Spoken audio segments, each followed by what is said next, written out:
अब हम देख रहे हैं reaction of Grignard reagent with एथल ऑर्डोफॉर्मेट। सो ये ऑर्डो एस्टर्स क्या होते हैं?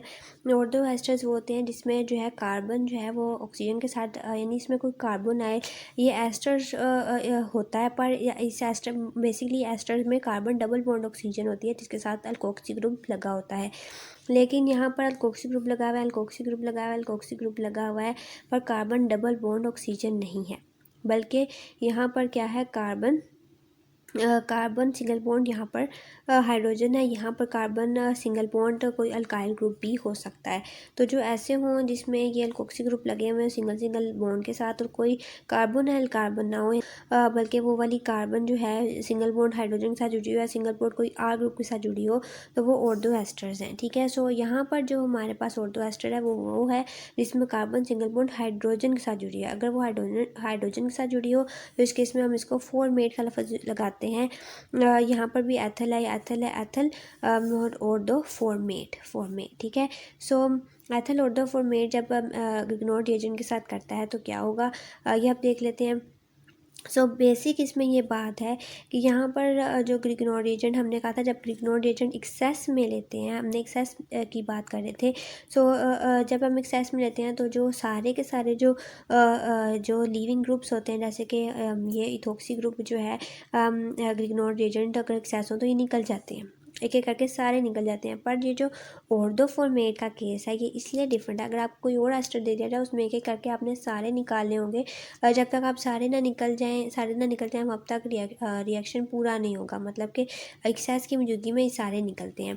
पर ऑर्थोफॉर्मेट का ये है डिफरेंस कि ऑर्थोफॉर्मेट में सिर्फ एक ये निकलता है और फिर हम डायरेक्ट जो है हाइड्रोलाइसिस करा देते हैं। इसके ये नहीं होता कि फिर ग्रिग्नोड रिएजेंट आए और इसको निकाले, फिर ग्रिग्नोड रिएजेंट आए और इसको निकाले। ठीक है, सो इसमें सिर्फ एक दफ़ा ही हमने एक एसिटल बनता है और उसमें यानी फॉर्मेट के केस में एसिटल बनता है और डायरेक्ट हम हाइड्रोलिसिस करा देते हैं। सो यहाँ पर क्या होगा कि ये वही है, यहाँ पर भी ये इस कार्बन पे अटैक करेगी। बात वही है कि ये ऑक्सीजन के साथ जुड़ी हुई है तो ये पार्शियल पॉजिटिव है कार्बन। ठीक है, सो क्या होगा जब ये आएगा तो वैलेंसी का ही प्रॉब्लम है कि ये तो 5 हो जाएंगी और सबसे जो लिविंग ग्रुप है वो यही है अच्छा लिविंग ग्रुप, मतलब कि अब जो अपनी जगह जिसको छोड़नी पड़ेगी, क्योंकि 5 तो वैलेंसी होती नहीं, तो इसमें से एक को जाना पड़ेगा और एक बॉन्ड टूटना पड़ेगा, फिर ही नया बॉन्ड जो आ रहा है उसकी जगह बनेगी। ठीक है, सो जो बॉन्ड टूटेगा वो वही होगा कार्बन और ऑक्सीजन का, यानी कि मतलब कोई सा भी एक। सो ये समझो हमने ये जो है ये ऑक्सीजन जो है इलेक्ट्रॉन्स लेके निकल जाएगी। ठीक है, और ये इलेक्ट्रॉन्स लेके इस कार्बन पे अटैक कर देगी। ठीक है, सो तब इसकी भी जगह बन जाएगी, अब 4 के 4 रहेंगे। ठीक है, वैलेंसी 4 रहेगी क्योंकि ये वाला बॉन्ड टूट गया है और ये वाले बॉन्ड के इलेक्ट्रॉन ऑक्सीजन लेकर चली गई है। ठीक है, और ऑक्सीजन पे नेगेटिव चार्ज आ जाएगा। और अब क्योंकि इस मिथाइल ने मैग्नीशियम से इलेक्ट्रॉन लेके इस कार्बन पे अटैक किया है तो मैग्नीशियम पे पॉजिटिव चार्ज आ जाएगा। तो ये नेगेटिव और दोनों चीज़ें जो लैदा हो रही हैं ये दोनों मिल जाएंगी और ये हमारे पास बन जाएगा। ठीक है, सो और बाकी ये जो है अब इसके साथ आके लग चुका है। ठीक है, अब ये हमने निकाल दिया, 2 OET रह गए हैं, यानी इथोक्सी ग्रुप्स 2 रह गए हैं, एक निकल गया, एक इसके साथ चला गया। ठीक है, और बाकी ये जो है CH3, यहाँ पर हम R की जगह CH3 भी लिख सकते हैं क्योंकि CH3 ने अटैक किया था। ठीक है, तो यहाँ CH3 आके इस कार्बन के साथ लग चुका है और हाइड्रोजन, ये वाली हाइड्रोजन, तो ये एक एसिटल है।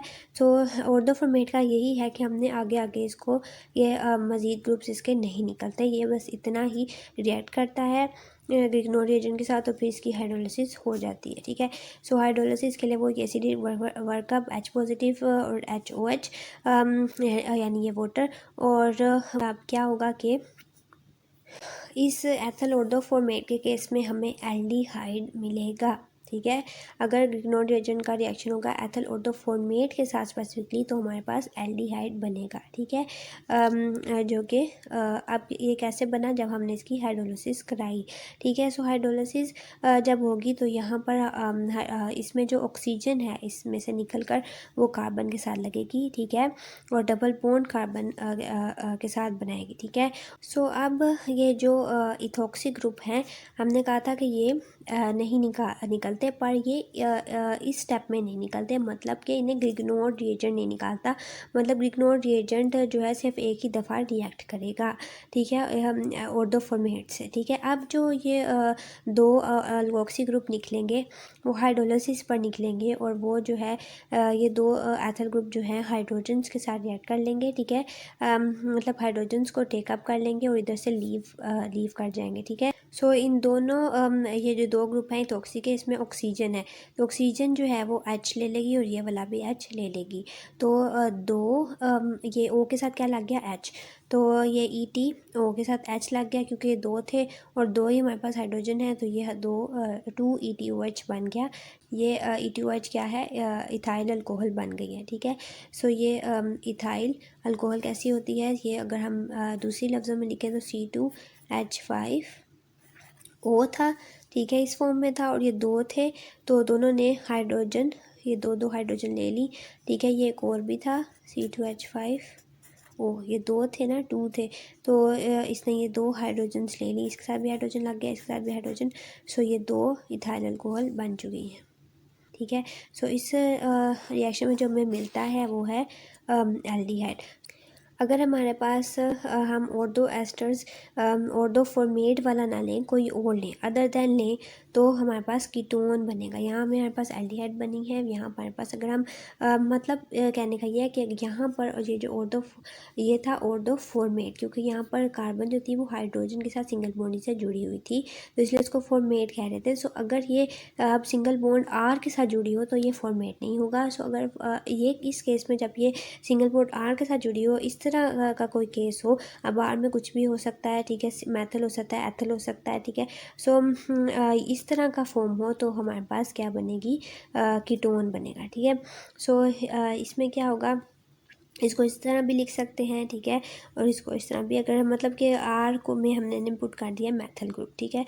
सो मैथल ग्रुप स्पेसिफिकली देखें तो ये इसका ग्रिग्नोड रिएजेंट के साथ देखें तो ये वो है, मैकेनिज़्म वही है, ठीक है। अब एक किसी एक को जाना है, ठीक है। अब ये दोनों जो है मिल जाएंगे और मैथल इसके साथ आके लग चुकी है, ठीक है। ये इसका अपना एक मैथल ग्रुप था, एक नया आया है, तो ये दो बेसिकली हो गए हैं, तो जहाँ दो हो जाएँ अब ये यानी कि ये कीटोन बनने वाला है, ठीक है।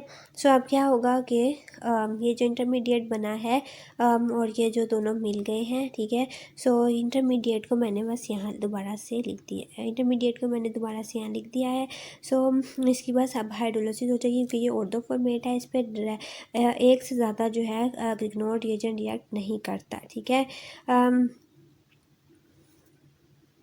सो अब इसकी डायरेक्ट हाइड्रोलिसिस हो जाएगी। हाइड्रोलिसिस में यही होगा जैसे पहले हुआ है, जो इसकी हाइड्रोलिसिस भी देख लें डिफरेंट है ऑर्थो वाले की। सो इसकी हाइड्रोलिसिस में ऑक्सीजन जो है वो किसको जा रही है, वो ऑक्सीजन जो है डबल बॉन्डेड हो जाएगी, इस कार्बन के साथ लग जाएगी, ठीक है, और इसका बाकी के दोनों जो है अल्कोक्सी ग्रुप उतर जाएंगे, पर ये ग्रिग्नोड रिएजेंट की वजह से नहीं होगा, ये हाइड्रोलिसिस से होगा। सो ये दोनों ये जो इथॉक्सी ग्रुप हैं ये उतर जाएंगे और ये हाइड्रोजन के साथ जो है हाइड्रोजन को ले लेंगे और ये क्या बना देंगे, इथाइल अल्कोहल, ठीक है। सो यहाँ पर इथाइल अल्कोहल बन चुकी है। सो बेसिकली यहाँ पर दो इथाइल अल्कोहल बन चुके हैं कि दो इथॉक्सी ग्रुप थे, तो इन्होंने हाइड्रोजन लेकर ये अल्कोहल बना लिया, ठीक है, और ये यहाँ से जो है डिटैच भी हो चुके हैं, ठीक है। सो उनकी जगह, इन दोनों की जगह जो है क्या आ गई है, ये O आ गई है, ठीक है। ये सिर्फ ऑक्सीजन जो है इसके साथ आ जाएगी, ये देखें ये आ चुकी है और डबल बॉन्डेड होगी, ठीक है, और डबल बॉन्ड बना लेगी। सो ये हमारे पास डबल बॉन्डेड ऑक्सीजन, ठीक है, और 2 मिथाइल ग्रुप।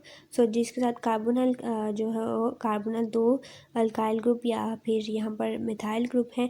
सो ये ऐसी सिनेरियो हो तो इसको हम कीटोन कहते हैं। सो यहाँ पर हमारे पास कीटोन बन चुका है और ये जो कीटोन बना है ये है एसीटोन। स्पेसिफिकली क्योंकि ये आर ग्रुप मिथाइल है तो ये स्पेसिफिकली क्या है, एसीटोन। सो एसीटोन बन चुका है। सो ये बात याद रखनी है कि सो बेसिकली डिफरेंस ये याद रखना है कि ग्रिग्नोड रिएजेंट जो है ऑर्थो फॉर्मेट से एक ही दफ़ा रिएक्ट करते हैं, ठीक है, और फिर जो बनता है उसकी हम डायरेक्ट हाइड्रोलिसिस करा देते हैं, ठीक है। हाइड्रोलिसिस में जो वाटर का ऑक्सीजन होता है वो अब इनके साथ लगता है, ठीक है। जो हमारे पास चीज़ बनी होती है जैसे कि यहाँ एसिटल बना है तो इस कार्बन के साथ इसका वो ऑक्सीजन लगेगा, ठीक है। और ये जो दोनों हाइड्रोजन हैं, अब ये जो अल्कोक्सी ग्रुप होते हैं वो ये ग्रिग्नोड रिएजेंट नहीं निकालता बल्कि ये निकलते हैं जब ये अल्कोहल बनाते हैं ये वाटर का दोनों हाइड्रोजन लेकर, ठीक है। सो ये निकल जाते हैं। सो ये बेसिक इसका डिफरेंस है एस्टर्स के लिहाज से। हम पढ़े हैं ग्रिग्नोड रिएजेंट का रिएक्शन नाइट्राइल्स के साथ। सो नाइट्राइल्स में ग्रिग्नोड रिएजेंट कैसे रिएक्ट करता है। सो बेसिकली हमें पता है कि ग्रिग्नोड रिएजेंट में जो आर है इसके ऊपर पार्शियल नेगेटिव चार्ज होता है और उसका एनायनिक करैक्टर होता है और मैग्नीशियम पे पार्शियल पॉजिटिव चार्ज होता है, ठीक है। सो इसका कार्बन एनाइन करैक्टर होता है और यहाँ पर नाइट्राइल्स को अगर हम देखें तो इस कार्बन पे जो है पार्शल जो है पॉजिटिव चार्ज होगा क्योंकि ये एक इलेक्ट्रोनेगेटिव के साथ जुड़ी है। नाइट्रोजन जो है एक इलेक्ट्रोनेगेटिव है, ये इलेक्ट्रोनेगेटिव है, इस पर पार्शल नेगेटिव चार्ज होगा, इलेक्ट्रॉन ज़्यादातर इसकी तरफ रहेंगे तो इस कार्बन पे ये नाइट्रोजन की तरफ रहेंगे तो कार्बन से ही दूर रहेंगे इलेक्ट्रॉन्स तो इस पर पार्शल पॉजिटिव चार्ज आ जाएगा। तो इस ग्रिग्नोड रिएजेंट में जो आर ग्रुप होता है उस पर कार्बन एनाइन उसका करैक्टर होता है, यानी कि वो एनानिक अटैक कर सकती है, ठीक है। सो ये अपने पूरे इलेक्ट्रॉन मैग्नीशियम से जो इसने यहाँ पर बॉन्ड बनाया हुआ है पूरे इलेक्ट्रॉन लेकर किसके ऊपर रिएक्ट अटैक करेगी, partial positive pay, partial negative किस पे अटैक करेगी, पार्शियल पॉजिटिव पे, एनानिक करैक्टर है। सो अब क्या होगा यहाँ पर इसके जो वैलेंसी थी इस कार्बन की पूरी थी, इसने 3 इसके साथ बॉन्ड बनाए और एक इसके साथ 4 पूरे हैं। तो अब अगर अब 5वां आ जाएगा तो वैलेंसी डिस्टर्ब होगी तो इसके 3 बॉन्ड को हमें तोड़ना पड़ेगा, इसमें से एक को ख़त्म करना पड़ेगा, ठीक है।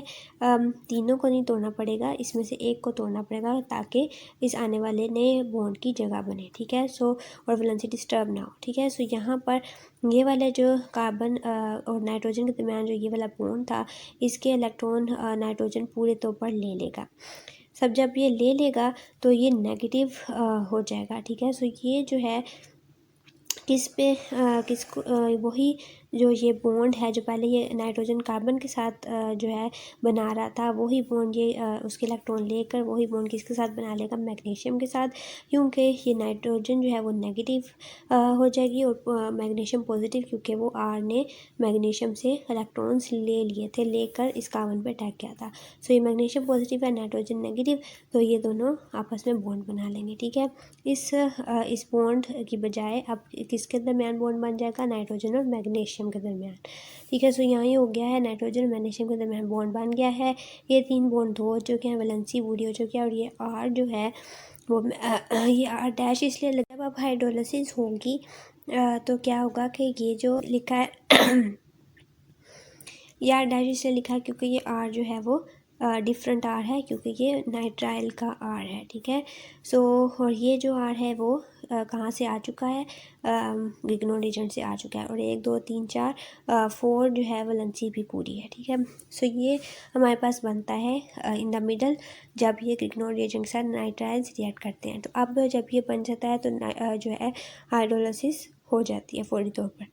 एन के साथ ये वाटर की जो है हाइड्रोजन लग जाएगी और MgBr के साथ OH लग जाएगी, ठीक है। सो यहाँ पर एन के साथ तो हमारे पास बनेगा कैटमाइन।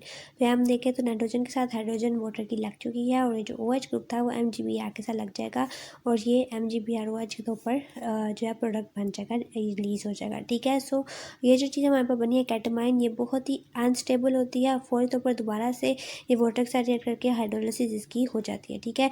और इसकी हाइड्रोलिसिस कैसे होगी कि यहाँ पर जो वाटर में ऑक्सीजन है वो यहाँ पर इस NH ग्रुप को रिप्लेस कर लेगी, ठीक है। मतलब कि इस NH की जगह यहाँ पर ऑक्सीजन आ जाएगी और NH जो है क्या करेगा, वाटर के H2O है तो 2H जो है वो ये ले लेगा, ठीक है। एक पहले है इसके पास तो एक पहले और दो अब मिला के ये NH3 बन जाएगा, ठीक है।